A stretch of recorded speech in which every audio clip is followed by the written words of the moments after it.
¿Cómo solucionar el error mi Motorola no funciona la pantalla o no apaga? En este video tutorial te vamos a explicar paso a paso de cómo corregir este error, que tu Motorola no rueda la pantalla o no apaga. Hoy te vamos a explicar paso a paso de cómo recuperar tu dispositivo. No vamos a utilizar la PC en este video tutorial. Tampoco vamos a borrar ningún dato de tu dispositivo, no se va a formatear ni nada por el estilo. Te recomendamos hacer tal cual y ver el tutorial paso a paso hasta el final. Cuando pasa estas cosas, que nuestro dispositivo no funciona la pantalla y si lo vamos a apagar tampoco apaga. Esto sucede cuando nuestros dispositivos se bloquean y automáticamente la pantalla no funciona, ni tampoco cuando vamos a apagar la pantalla tampoco apaga porque la pantalla no está funcionando. Lo que vamos a hacer para poder recuperar nuestro dispositivo es hacer un reinicio forzoso. ¿Y cómo hacemos ese reinicio forzoso? Pues bueno, vamos a presionar lo que es el botón de encendido y botón de volumen abajo al mismo tiempo. Botón de encendido y volumen abajo al mismo tiempo, esos son los dos botones que vamos a utilizar en este video tutorial.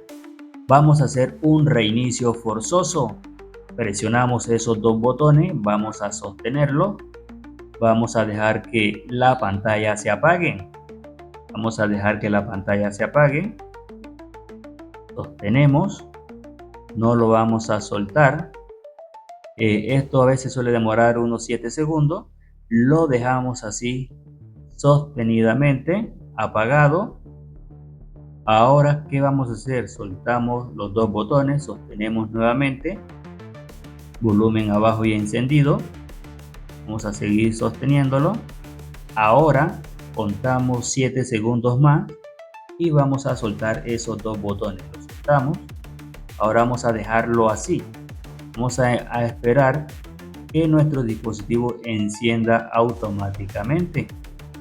Vamos a dejarlo. Esto suele demorar por ahí unos de 10 a 20 segundos. Y aquí encendió el dispositivo. Vamos a esperar que encienda. Esto como le estábamos diciendo, esto es un reinicio forzoso, ya que nuestros dispositivos se bloquean.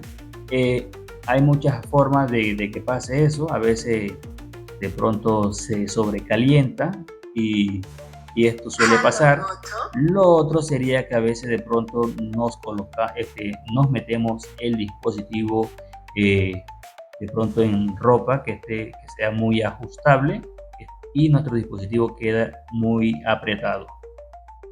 Y así de fácil y sencillo vamos a poder recuperar nuestro dispositivo.